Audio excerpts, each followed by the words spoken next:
ते माईकवर बोलतो ना. सगळं व्यवस्थित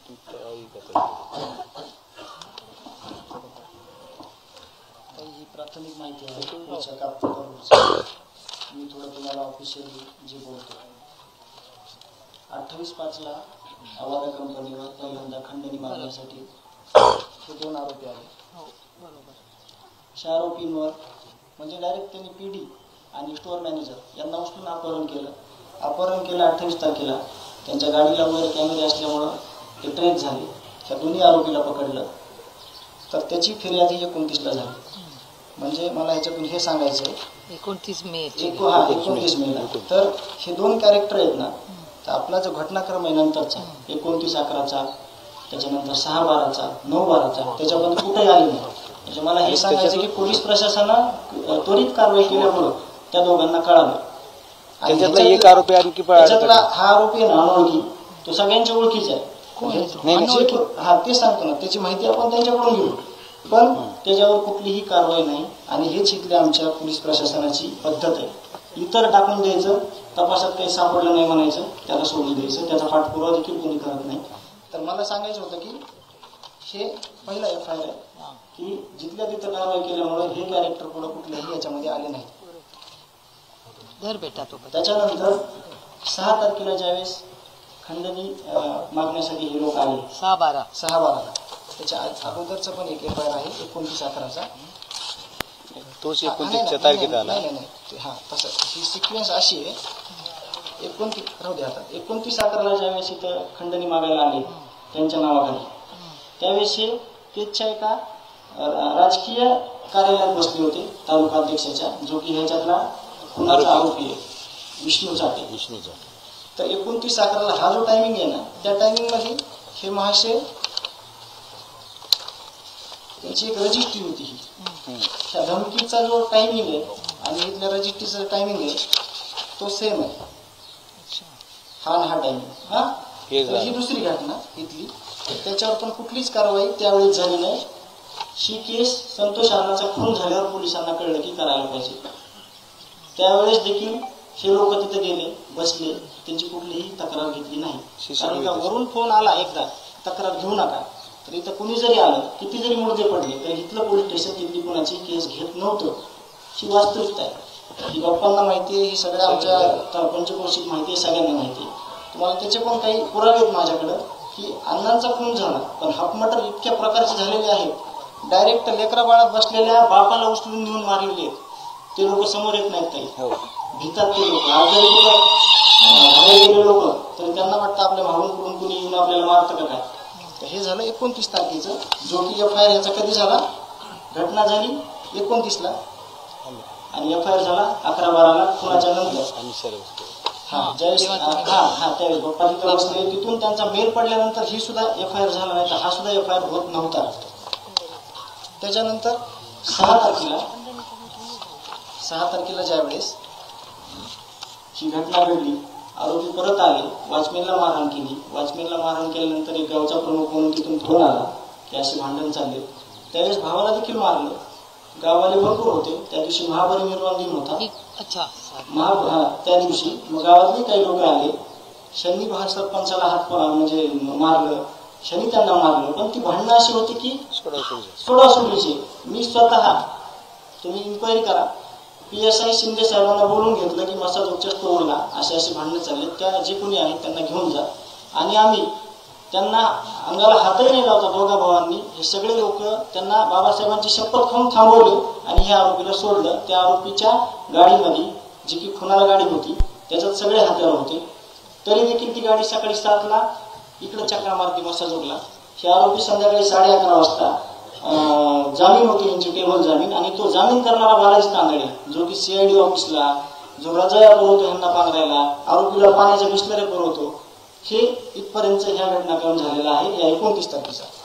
त्याच्यानंतर अॅट्रॉसिटी 12 तारखेला झाली. खून झाला 9 तारखेला अॅट्रॉसिटी झाली 12 तारखेला. ही अॅट्रॉसिटी 6ची ही जर अॅट्रॉसिटी 6च्या 6ला जर झाली असती तर ह्या जे क्रूरकर्मी लोक आहेत हे कमीत कमी 15-20 दिवस मध्ये असते. ह्यांना कळलं असतं प्रशासन काय शासन काय कायदा काय गुन्हा केल्यावर काय होतं. हे बिलकुल झालेलं नाही. आणि मग त्याच्यानंतरची स्टोरी अशी की ज्यावेळेस माझ्या भावाचा मृत्यू झाला त्यानंतर मिसिंगची केस 3.5 घंट्याने यांनी आमची गडबडीत बाहेर होतो तर आम्ही तर सही करायला मध्ये बोलवून सही घेतली, इथपर्यंत झालं. त्याच्यानंतर घटना घडली 7 पर्यंत. सगळे लोक गावातल्या रस्त्यावर बसले रात्रीच्या 1 वाजेपर्यंत. तोपर्यंत कुठलीही कुणी त्याचा फेरबदल केला नाही, कुणी पुरवणी एफआयआर घेतला नाही.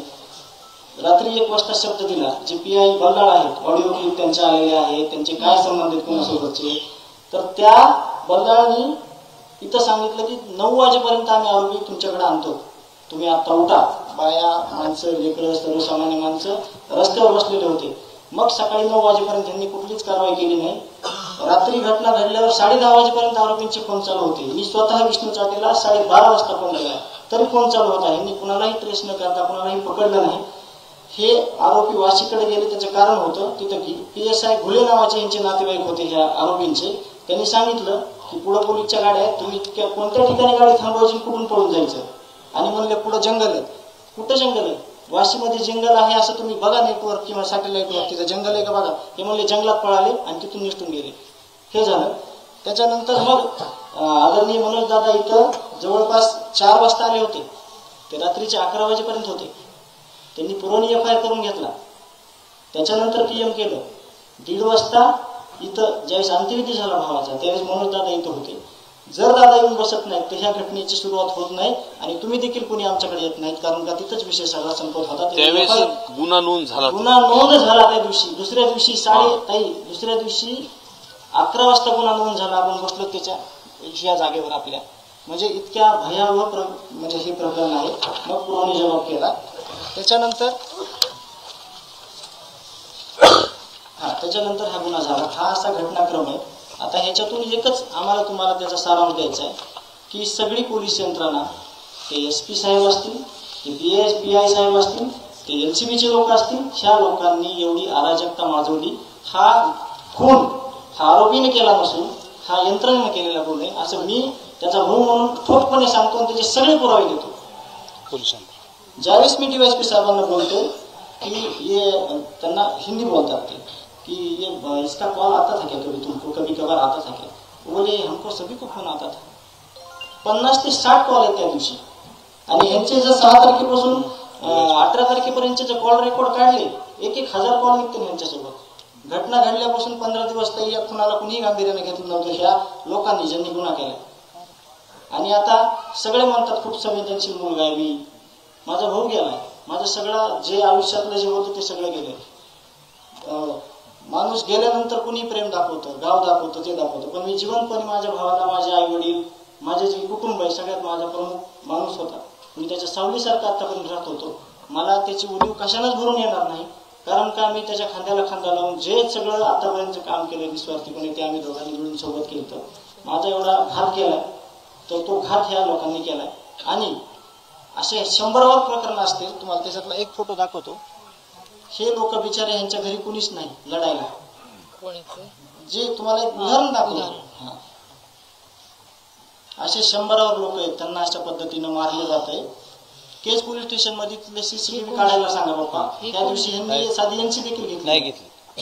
एकदम गरीब माणूस आहे. नाव, गाव, पत्ता, दवाखान्यात घेतलेली ट्रीटमेंट, आमच्याकडे सगळे पेपर आहेत. आम्ही टिकलोतच फक्त गावाले आणि आम्ही एका गोष्टीवर की जे ह्या पोलीस यंत्रणेनं 8 दिवसात पहिल्या करायचं होतं ते केलं नाही. पण आम्हाला जर तसं त्यांच्यावर भरोसा टाकून बसलो असतो तर ताई आमचं कोणी ऐकून घेतलं नसतं. आमच्याकडे सगळ्या गोष्टींचे पुरावे आहेत. सगळे CCTV हे समाजातून आलेत. काही पत्रकार बंधूंकडून आले, काही चळवळीतल्या लोकांकडून आलेत, काही गावकऱ्यांकडून आलेत. हे दुर्दैव आहे. या पोलीस स्टेशननं पहिल्या 6 दिवसात पूर्ण जिल्ह्यातले सगळे CCTV फुटेज हे हस्तगत करायला पाहिजे होते. सर्रास फिरतायत सगळीकडे आरोपी. घटना झाल्यावर पण हप्ते वसुली करतायत. आता जो कृष्ण आंधळे ना फरार, त्याच्या मित्रांनी त्याच्या वाढदिवसा दिवशी अशोक मोहिते नावाच्या डोक्यात कोयता मारला.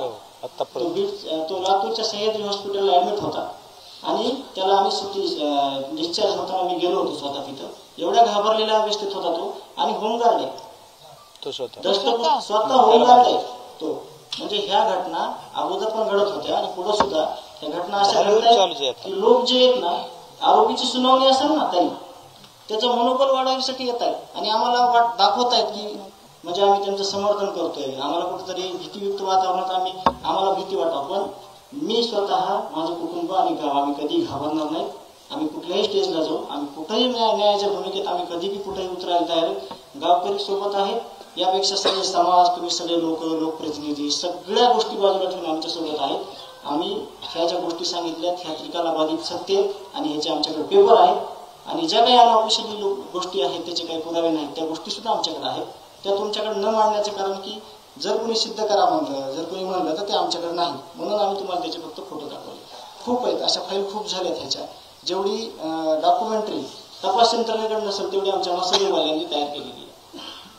हेच काम त्यांचं होतं, त्यांनी आतापर्यंत केलेलं नाही. आणि आमची प्रामाणिक भावना आहे, जे या लढ्यामध्ये सगळे येत आहेत, आम्हाला फक्त न्याय पाहिजे. आम्हाला न्याय व्यतिरिक्त काहीच नाही पाहिजे. आमच्याकडे आमच्या गावाची पार्श्वभूमी अशी आहे, हे तुम्हाला सांगितलं. हे गावचं प्रमाणपत्र आहे मागच्या 2 वर्षात भेटलेलं. हे जे आरोपी आहेत सगळे, हे आरोपीचे जेवढे गुन्हे आहेत त्याच्या 10% पण गुन्हे आमच्या गावाचे नाहीत. आणि ते गुन्हे कोणते आहेत? किरकोळ, शेतीचा वाद, कुठंतरी ह्याचा वाद, पण ते असे गंभीर गुन्हे नाहीत. हे 2 फरक आहेत. एवढं गाव चांगलं जे गावावर नाही, ह्या जे आरोपी आहेत ना असं सांगायचं. म्हणजे ही गावची पार्श्वभूमी आहे, असं आमच्या गावचा इतिहास आहे. आणि असं गुन्हागोविंदानं गाव चालणारं त्याचे इतके भयानक पद्धतीनं संपवलं.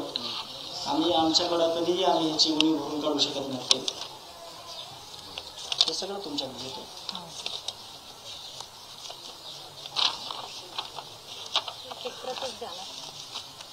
कुठंतरी पहिल्यांदा जातीवादाचा मुद्दा आणायचा बघितला तर जे काही सामाजिक क्षेत्रातले लोक आहेत, दीपक काका नागेगुजी, खूप चांगलं काम आहे. 1000 मुली त्यांच्याकडे अनाथ त्या सांभाळतात. त्या डॉक्टर होत आहेत, इंजिनियर होत आहेत.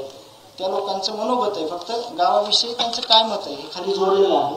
आणि आत्ताचं जे ध्वजारोहण आहे 26 जानेवारीचं, जे आरोपी आहेत त्याच गावचे, ते दत्ता दादा बारगाजे, दत्ता भाऊ बारगाजे म्हणून त्यांचा HIV-ग्रस्त मुलांसाठी, विधवा महिलांसाठी एक आश्रम आहे इथं, त्यांचं ते काम करतात. त्यांचे विचार जरी आपण बघितले संतोष अण्णाच्या विषयी तरी सगळं कळतं त्या गावाचा इतिहास काय आहे.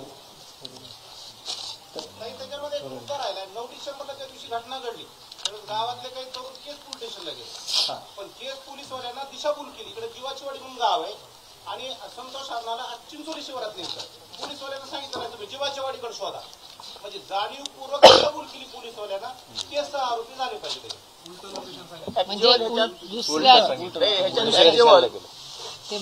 प्रशांत महाजन आणि PSI राजेश पाटील खरे आरोपी तेच आहेत. राजेश पाटील आणि PSI राजेश पाटील आणि PI प्रशांत महाजन हे खरे आरोपी तेच आहेत. त्यांनाच हे सगळ्या जे आरोपीचे त्यांचे सगळं संगनमत होतं. त्यांना डिटेल माहिती होतं की संतोष देशमुखला कुठं नेलं, काय केलं, काय सगळं डिटेल. सस्पेंड केलं. राजेश पाटला सस्पेंड केलंय आणि प्रशांत महाजनची हेडक्वार्टरला बुलेट लावून पोलीस स्टेशन समोर उभा राहतो. असा कोण 3 दिवसाखाली मला भेटला होता. रोजच केसमध्ये.